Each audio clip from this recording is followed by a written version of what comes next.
आप सभी को जय मसीह की। यूहन्ना रचित सुसमाचार की अध्ययन की श्रृंखला में ये हमारा 19वां पाठ है प्रियो। 10वां अध्याय उस लंबे खंड का अंतिम अध्याय है जो 7वें अध्याय से शुरू होता है, जिसकी घटनाएं कुछ इस प्रकार से हैं। आइए हम इसका प्रीव्यू देख लेते हैं 7वें से 10वें अध्याय तक का। यीशु के संसारिक भाई झोपड़ियों के पर्व के दौरान यरूशलेम में जाकर यीशु की सेवकाई का प्रचार करने के लिए यीशु को चुनौती देते हैं।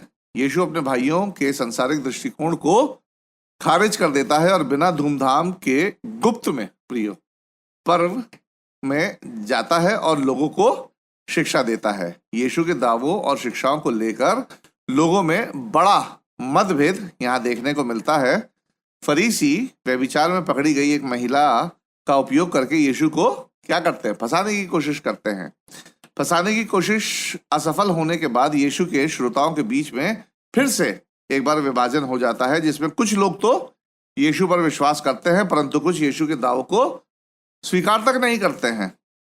जो लोग यीशु पर विश्वास करने लगते हैं जब यीशु उन्हें अपने पापों से मुक्त होने के लिए वचन का पालन करने के लिए कहते हैं, तो वे लोग यीशु के तुरंत विरुद्ध हो जाते हैं।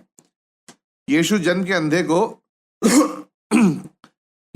के अंधे को चंगा करते हैं, जिसके कारण उसके मुख्य शत्रु कौन थे प्रियो? यहूदी नेता यीशु पर पाप करने का आरोप लगाते हैं क्योंकि चमत्कार सब्त के दिन हुआ था। अंत में यहूदी नेता यीशु द्वारा किए गए महान चमत्कारों को नकार तो नहीं सकते थे। वे चंगा किए गए व्यक्ति को यीशु के विरुद्ध गवाही देने के लिए राजी भी नहीं कर पाते हैं प्रियो। इसलिए वे चंगाई प्राप्त किए हुए व्यक्ति को क्या कर देते हैं? बाहर निकाल देते हैं।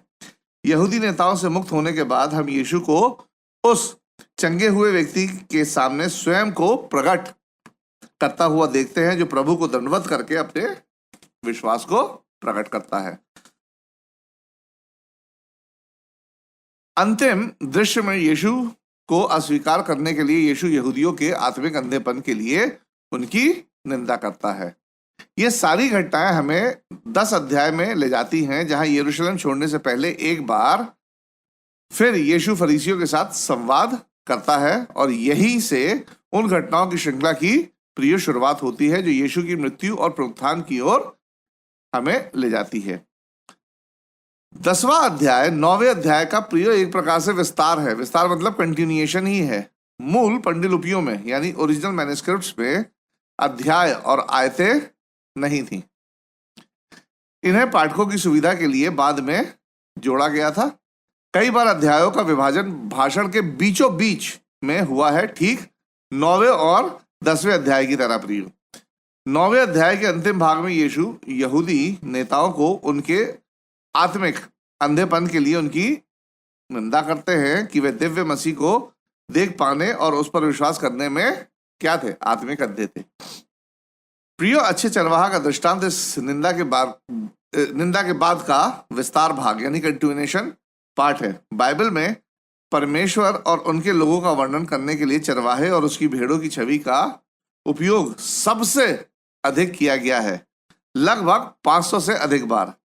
यीशु भी इस छवि का उपयोग इजराइल में अच्छे और बुरे दोनों तरह के नेतृत्व का वर्णन करने के लिए करते हैं। जिस भेड़ के बाड़े के बारे में यीशु यहाँ बताते हैं, वह बाड़ा एक सामान्य रूप का प्रिय बाड़ा होता था, जिसका उपयोग उस समय के चरवाहा अक्सर अपने झुंड मतलब भेड़ों के झुंड के लिए किया करते थे। अब प्रियो ध्यान दें, इस भाड़े का स्ट्रक्चर कैसा हुआ करता था, जो दृष्टांत में समझने में आपको काफी लाभदायक होगा। ये 2 प्रकार के यहाँ बाड़े हुआ करते थे। पहला बाड़ा खुले मैदान में हुआ करता था, जहां चरवाहे पत्थर को इकट्ठा करते थे और एक गोलाकार की दीवार बनाते थे, जिसमें एक छोटा सा प्रवेश द्वार होता था जो लगभग 4 फीट ऊंचा होता था और उतना चौड़ा होता था कि आराम से एक भेड़ निकल सके, ताकि भेड़ों की गिनती भी आराम से की जा सके जब वे रात में अंदर जाया करती थी। अन्य जंगली जानवरों को दीवार पर कूदने से रोकने के लिए दीवार के ऊपर वाले भाग को कांटों से ढक दिया जाता था। सुरक्षा के लिहाज से चरवाहे स्वयं बाड़े के प्रवेश द्वार पर सोते थे प्रियो। दूसरे प्रकार की भेड़शाला गुफा में बनाई जाती थी, यदि वहां उस प्रकार की गुफा उपलब्ध हो तब। चरवाहा गुफा में प्रवेश द्वार के चारों ओर वैसी एक पत्थरों की दीवार बनाता था और भेड़ों के लिए दीवार में एक छोटा प्रवेश द्वार बनाता था। खराब मौसम में सभी भेड़ें सुरक्षा के लिहाज से गुफा में चली जाया करती थी। प्रियो, बेथलेहम के निकट इन्हीं गुफाओं में से एक भेड़शाला में यीशु का जन्म हुआ था। जिस नाद या चरनी में यीशु को रखा गया था वो अर्धगोल आकार का पत्थर था, यानी सेमी सर्कुलर टाइप का पत्थर था, जिसका उपयोग जानवरों को खिलाने के लिए किया जाता था। ये इसी टाइप की एक गुफा थी प्रियो। अब जबकि हमने भेड़शाला का भौतिक यानी फिजिकल विवरण जान लिया है, तो आइए देखते हैं यीशु दृष्टांत में किस बारे में यहाँ चर्चा कर रहे हैं प्रियो।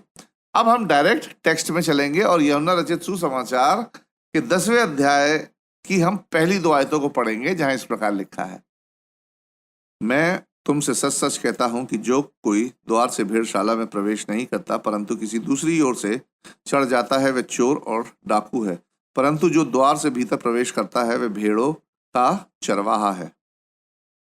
भेड़शालाओं में एक द्वार होता था जिसे हमने प्रियो चित्र में देखा है, जिसका उपयोग भेड़ों को अंदर और बाहर जाने तथा भेड़ों को सुरक्षित करने के लिए किया जाता था।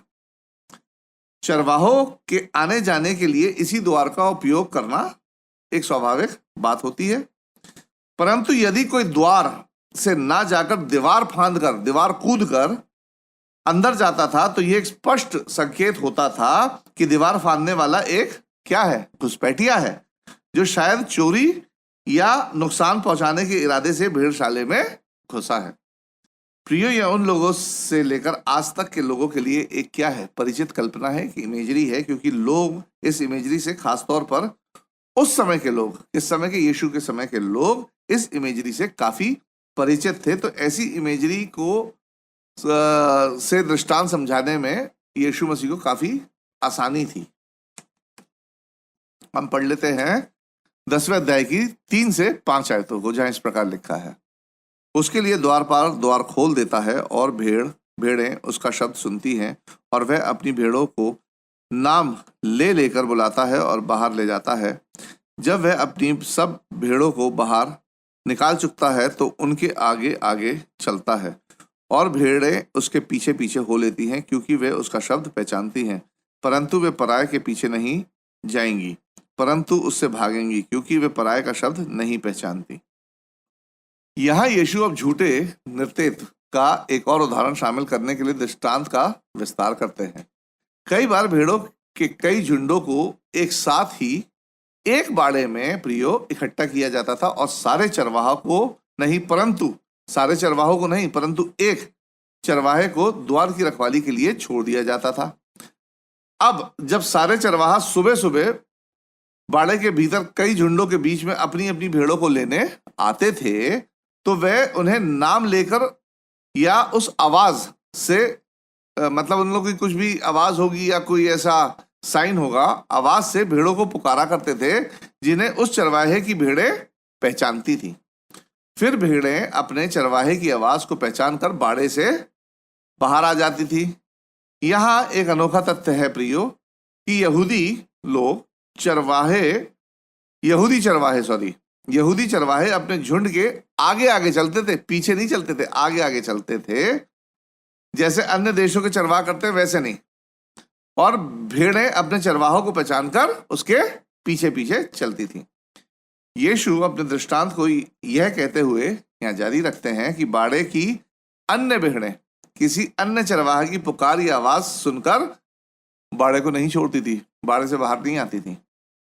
दरवाजा घुसपैठियों को बाहर रखने के लिए होता था और भेड़ें केवल अपने चरवाहे की आवाज का ही अनुसरण करती थी।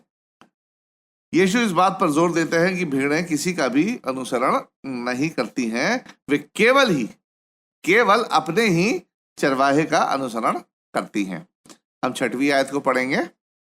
यीशु ने उनसे ये दृष्टांत कहा, परंतु वे ना समझे कि ये क्या बातें हैं जो वह हमसे कहता है।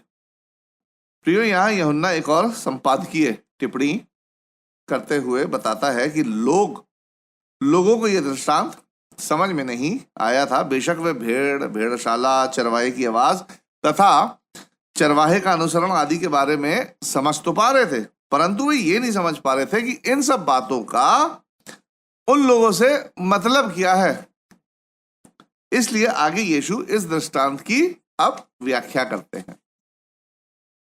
चूंकि लोग दृष्टांत के अर्थ को नहीं समझ पा रहे थे, इसलिए यीशु इस दृष्टांत के उपयोग को स्पष्ट करते हैं कि वास्तव में यीशु इस दृष्टांत के माध्यम से क्या बताना चाहते हैं। हम पढ़ लेंगे 7 से 10वीं आयतें, जहाँ इस प्रकार लिखा है।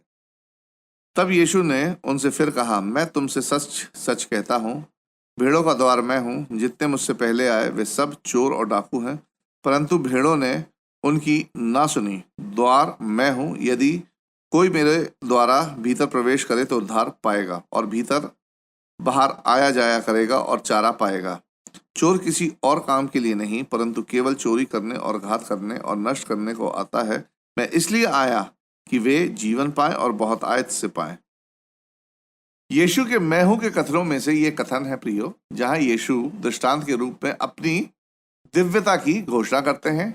यीशु उन्हें समझाते हैं कि द्वार के रूप में यीशु स्वयं है और जो भेड़ें उसके माध्यम से भीतर आएंगी, वे भेड़ें बाहर जाने पर भोजन और पोषण पाएंगी और अंदर आने पर वही भेड़ें क्या पाएंगी? सुरक्षा और आराम भी पाएंगी। ठीक उस तरह जैसे एक आम चरवाहा द्वार का रखवाला होता है और घुसपैठियों को बाहर रखता है और भेड़ों के जीवन की रक्षा करता है, इसी प्रकार यीशु भी अपने माध्यम से लाई गई भेड़ों को झूठे शिक्षकों और झूठे अगुवों से बचाता है और भेड़ों को बचाने का अनुग्रह प्रदान करता है। प्रियो, संदर्भ में वह जो बहुतायत का जीवन देता है वह ये है कि यीशु ही परम, मुख्य और अंतिम चरवाहा है और वह अपने झुंड यानी अपने भेड़ों की झुंड की रक्षा करता है और उन्हें अनंत जीवन देता है। या इसका मतलब ये है। हम 11 से 13वीं आयत को पढ़ेंगे, जहां इस प्रकार लिखा है। अच्छा चरवाहा मैं हूं, अच्छा चरवाहा भेड़ों के लिए अपना प्राण देता है। मजदूर जो ना चरवाहा है और ना भेड़ों का मालिक है, भेड़िए को आते देख भेड़ों को छोड़कर भाग जाता है और भेड़िया उन्हें पकड़ता और तितर बितर कर देता है। वह इसलिए भाग जाता है कि वह मजदूर है और उसको भेड़ों की चिंता नहीं। यहां यीशु एक बार फिर से मैं हूं का कथन देते हैं। इस बार वे स्वयं को अच्छा चरवाहा बताते हैं। पुराने नियम के अनुसार एकमात्र अच्छा चरवाहा केवल परमेश्वर हुआ करता था। प्रिय, संक्षेप में यीशु कहता है कि जैसा अच्छा चरवाहा अपनी भेड़ों को बचाने के लिए अपनी जान जोखिम में डालता है, तो यीशु न केवल अपनी जान जोखिम में डालता है बल्कि अपने झुंड, भेड़ों के झुंड के लिए स्वेच्छा पूर्वक अपनी जान, अपना प्राण अपनी भेड़ों के लिए दे देता है। इसके विपरीत यीशु किराए के मजदूर की भी यहाँ चर्चा करते हैं। देखा जाए तो ये कोई सहायक चरवाहा या अनुबंधित कर्मचारी नहीं है। प्रियो, इस मामले में किराए पर रहने वाला वे व्यक्ति है जिसने नकारात्मक नेगेटिव तरीके से भेड़ों पर कंट्रोल कर रखा है, नियंत्रण हासिल कर लिया है। इससे पहले यीशु घुसपैठियों और चोरों की भी चर्चा यहां कर चुके हैं। प्रियो, यह किराए का व्यक्ति भेड़ों से केवल व्यक्तिगत लाभ की रुचि रखता है और उसके मन में भेड़ों के लिए किसी प्रकार का कोई प्रेम नहीं है। नतीजन जब खतरा मंडराता है तो वह ये किराए वाला जो कर्मचारी है वह स्वयं को बचाने के लिए भेड़ों को तुरंत छोड़कर भाग जाता है। हम 14 से 18वीं आयत को यहां पढ़ेंगे, जहां इस प्रकार लिखा है। अच्छा चरवाहा मैं हूं, मैं अपनी भेड़ों को जानता हूं और मेरी भेड़ें मुझे जानती हैं, जैसा पिता मुझे जानता है और मैं पिता को जानता हूं और मैं भेड़ों के लिए अपना प्राण देता हूं। मेरी और भी भेड़ें हैं जो इस भेड़शाला की नहीं, मुझे उनका भी लाना अवश्य है। वे मेरा शब्द सुनेंगी, तब एक ही झुंड और एक ही चरवाहा होगा।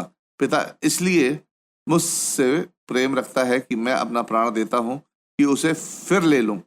कोई उसे मुझसे छीन नहीं, वरन मैं उसे आप ही देता हूँ। मुझे उसके देने का भी अधिकार है और उसे फिर ले लेने का भी अधिकार है। ये आज्ञा मेरे पिता से मुझे मिली है।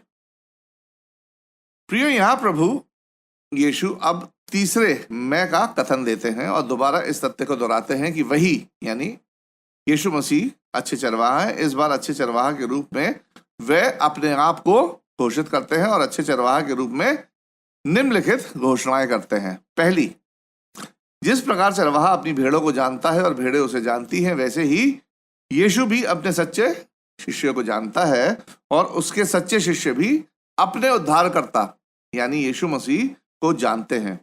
यीशु पिता को जानता है और पिता यीशु मसीह को जानता है। यीशु अपने अनुयायियों के लिए अपना जीवन देता है, अपना प्राण देता है। यीशु के पास अपना जीवन देने और उसे फिर वापस लेने दोनों का अधिकार है। यह बात यीशु के पुनरुत्थान का एक प्रकार का संकेत था। प्रियो, यीशु शिष्यों के एक और समूह को इकट्ठा करेगा और सभी अनुयायियों का एक झुंड बनाएगा। एक ही झुंड होगा जो केवल यीशु का ही अनुसरण करेंगे। यह भी पिता की इच्छा के अनुसार होगा। यह अन्य जातियों में सुसमाचार के संदेश देने के संकेत पर था। प्रियो, हम 19 से 21वीं आयत को यहां पढ़ेंगे। इन बातों के कारण यहूदियों में फिर फूट पड़ी। उनमें से बहुत से कहने लगे, उसमें दुष्ट आत्मा है और वह पागल है, उसकी क्यों सुनते हो? अन्य लोगों ने कहा, ये बातें ऐसे मनुष्य की नहीं जिसमें दुष्ट आत्मा हो। क्या दुष्ट आत्मा अंधे की आंखें खोल सकती हैं? यहाँ यूहन्ना ने यीशु की दिव्यता की घोषणा पर लोगों की प्रतिक्रिया का वर्णन किया है। और प्रियो, यहाँ हम फिर से किसको देखते हैं? विश्वास और अविश्वास के चक्र को घूमता हुआ देखते हैं कि कुछ लोगों ने यीशु पर विश्वास किया और कुछ ने यीशु को स्वीकार नहीं किया, उस पर अविश्वास किया। प्रियो, झोपड़ियों के पर्व के जाने के बाद सर्दियों में यहूदी स्थापना पर्व यानी फीस्ट ऑफ डेडिकेशन मनाते थे। ये पर्व एंटियोकस एफिनेस द्वारा मंदिर को अपवित्र किए जाने के बाद उसे पुनः स्थापित और पुनः समर्पण की याद में मनाया जाता था। एंटियोकस एफिनीस एक उत्तरी राजा था जिसने कई सौ साल पहले पवित्र शहर यरूशलेम पर आक्रमण के दौरान मंदिर की वेदी पर एक सूअर की बलि दी थी। ये बीसी की बात बता रहा हूं, बिफोर क्राइस्ट। यहूदी इसे रोशनी का पर्व भी कहते थे यानी फीस्ट ऑफ लाइट, क्योंकि इस पर्व के दौरान सभी घर रोशनी से जगमगाते थे। आज भी यहूदी इस पर्व को मनाते हैं प्रियो, और आज इस पर्व को हनुक्का कहा जाता है। हनुक्का यानी मोमबत्ती जलाने का मुख्य समारोह। हम 22 से 24 आयतों को पढ़ेंगे। यरूशलेम में स्थापना पर्व मनाया जा रहा था और जाड़े की ऋतु थी। यीशु मंदिर में सुलेमान के उसारे में टहल रहा था। तब यहूदियों ने उसे आ घेरा और पूछा, तू हमारे मन को कब तक दुविधा में रखेगा? यदि तू मसीह है तो हमसे साफ साफ कह दे। प्रियो, यहाँ फरीसियों के साथ यीशु के टकराव के कुछ महीने अब बीत चुके थे और स्थापना के पर्व के दौरान यीशु एक बार फिर मंदिर में होते हैं। इस बार फरीसी यीशु से अपनी पहचान के बारे में स्पष्ट घोषणा करने का आग्रह करते हैं, कोई दृष्टांत में नहीं। निसंदेह यहूदियों का उद्देश्य यीशु के विरुद्ध कोई ठोस आरोप लगाना था। वे यीशु से उसकी पहचान के बारे में कोई आस्था या भली मनसा के कारण नहीं पूछते हैं। उनकी मनसा तो कुछ और ही थी, यीशु को बदनाम करना, यीशु पर आरोप लगाना इत्यादि। हम यहाँ 25 से 31वीं आयत को पढ़ेंगे। यीशु ने उन्हें उत्तर दिया, मैंने तुमसे कह दिया पर तुम विश्वास करते ही नहीं। जो काम मैं अपने पिता के नाम से करता हूँ वे ही मेरे गवाह हैं, परंतु तुम इसलिए विश्वास नहीं करते क्योंकि मेरी भेड़ों में से नहीं हो। मेरी भेड़ें मेरा शब्द सुनती हैं, मैं उन्हें जानता हूँ और वे मेरे पीछे पीछे चलती हैं और मैं उन्हें अनंत जीवन देता हूँ। वे कभी नष्ट ना होंगी और कोई उन्हें मेरे हाथ से छीन न लेगा। मेरा पिता जिसने उन्हें मुझे दिया है सबसे बड़ा है और कोई उन्हें पिता के हाथ से छीन नहीं सकता। मैं और पिता एक हैं। यहूदियों ने उस पर पथराव करने को फिर पत्थर उठाए। यीशु स्पष्टता के साथ उत्तर देते हैं, परंतु यहूदी यीशु के स्पष्ट उत्तर को स्वीकार करने को तैयार नहीं थे। यहूदी के प्रश्न के उत्तर में यीशु उन्हें यहां 3 बातें कहते हैं। पहली, सच्चे विश्वासी उस प्रमाण को स्वीकार करते हैं जो पिता द्वारा वे यानी यीशु चमत्कार के रूप में करता है। चूंकि वे यानी मैं अब किसकी बात कर रहा हूं? यहूदियों की। चूंकि यहूदी सच्चे विश्वासी यानी सच्चे विश्वासी मतलब सच्ची भेड़े नहीं हैं, इसलिए वे यानी यहूदी उसके यानी किसके? यीशु द्वारा किए गए प्रमाणों को अस्वीकार कर देते हैं। प्रिय, दूसरे शब्दों में यीशु कहता है कि वह जानता है कि उसके सच्चे शिष्य कौन हैं, साथ ही वह उन यहूदियों को भी जानता है जो यीशु मसीह से और बड़े अधिक चमत्कार देखना चाहते थे, जैसे सूरज का रुक जाना, चांद का रुकना इत्यादि। यीशु कहता है कि उसके द्वारा किए गए चमत्कार उसके सच्चे विश्वासियों के लिए बहुत है। मतलब जो सच्चे विश्वासी हैं, जितना यीशु मसीह ने चमत्कार किया उनके लिए वो बहुत है। प्रियो, यदि यीशु यहूदियों के अनुसार, यहूदियों के कहे अनुसार और बड़े चमत्कार भी कर देता तो आप क्या सोचते हैं? यहूदी विश्वास करते हैं? नहीं। तो भी यहूदी यीशु पर विश्वास नहीं करते, क्योंकि वे सच्चे भेड़ों में से नहीं थे, वे यीशु की सच्ची भेड़ों में से नहीं थे। दूसरी बात, यह उसके पिता की इच्छा है कि यीशु अपने शिष्यों को अनंत जीवन दे। उसके शिष्य के इस महान उपहार को प्राप्त करने से उन्हें कोई नहीं रोक सकता। इसका तात्पर्य यह है कि ये यहूदी नेता कुछ भी कर लें, ये यहूदी अगुवे कुछ भी कर लें, परंतु वे पिता को यीशु के माध्यम से ऐसा करने से नहीं रोक पाएंगे।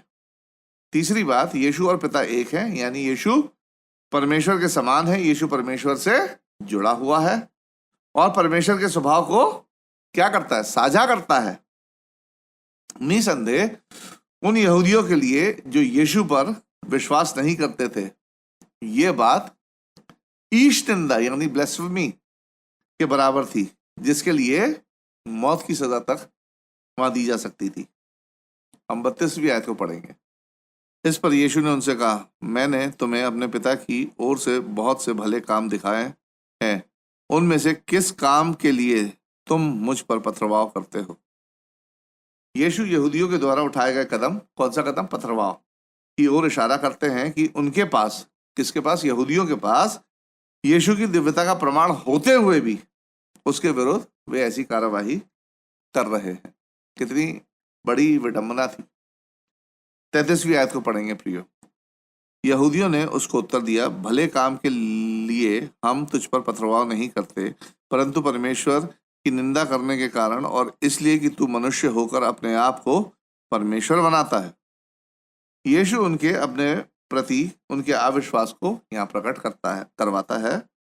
उनकी वास्तविक बाधा ये थी प्रियो, किसकी? यहूदियों की एक्चुअल प्रॉब्लम क्या थी कि वे ये स्वीकार नहीं कर पा रहे थे कि परमेश्वर मनुष्य के रूप में हो सकता है। उनको यीशु से कोई प्रॉब्लम नहीं थी, उनको प्रॉब्लम ये थी कि क्या कोई मनुष्य परमेश्वर का अवतार ले सकता है। उनको इस बात से प्रॉब्लम हो रही थी। यहूदियों के लिए इस बात पर विचार करना भी एक बहुत कठिन था, बहुत मुश्किल था। हम 34 से 38वीं आयत को पढ़ेंगे। यीशु ने उन्हें उत्तर दिया, क्या तुम्हारी व्यवस्था में नहीं लिखा है, मैंने कहा तुम ईश्वर हो? यदि उसने उन्हें ईश्वर कहा जिनके पास परमेश्वर का वचन पहुंचा, पवित्र शास्त्र की बात असत्य नहीं हो सकती, तो जिसे पिता ने पवित्र ठहरा कर जगत में भेजा है, तुम उससे कहते हो तू निंदा करता है, इसलिए कि मैंने कहा मैं परमेश्वर का पुत्र हूं। यदि मैं अपने पिता के काम नहीं करता तो मेरा विश्वास ना करो, परंतु यदि मैं करता हूं तो चाहे मेरा विश्वास ना भी करो, परंतु उन कामों का तो विश्वास करो, ताकि तुम जानो और समझो कि पिता मुझ में है और मैं पिता में हूं। यहाँ यीशु कहता है कि मनुष्य को देव तत्व यानी डिवाइन की उपाधि देना इतना जटिल भी नहीं है, क्योंकि पुराने नियम में भी उन लोगों के लिए ऐसे संदर्भ हैं जो भविष्यवक्ताओं के रूप में परमेश्वर की सेवा करते थे। भजन संहिता 82 का 6। यदि जिन्हें परमेश्वर ने भविष्यवक्ता के रूप में भेजा था उन्हें पवित्र शास्त्र में ईश्वर कहा गया था, तो निश्चित रूप से जो परमेश्वर के चमत्कार करता है और परमेश्वर के लिए बोलता है, उसे परमेश्वर का पुत्र क्यों नहीं कहा जा सकता? बिल्कुल कहा जा सकता है। आगे यीशु कहता है, यदि तुम मेरी शिक्षा पर विश्वास नहीं करते हो तो कम से कम मेरे द्वारा किए गए चमत्कारों पर तो विश्वास कर लो। जो झूठ नहीं बोलते हैं वो चमत्कारों को देख रहे थे, महसूस कर रहे थे, अनुभव कर रहे थे, अपनी आंखों से देख रहे थे। यीशु मसीह बोलते हैं कम से कम उस पर तो विश्वास कर लो। हम यहाँ 39 वर्ष को पढ़ेंगे। तब उन्होंने फिर से उसे पकड़ने का प्रयत्न किया, परंतु वह उनके हाथ से निकल गया।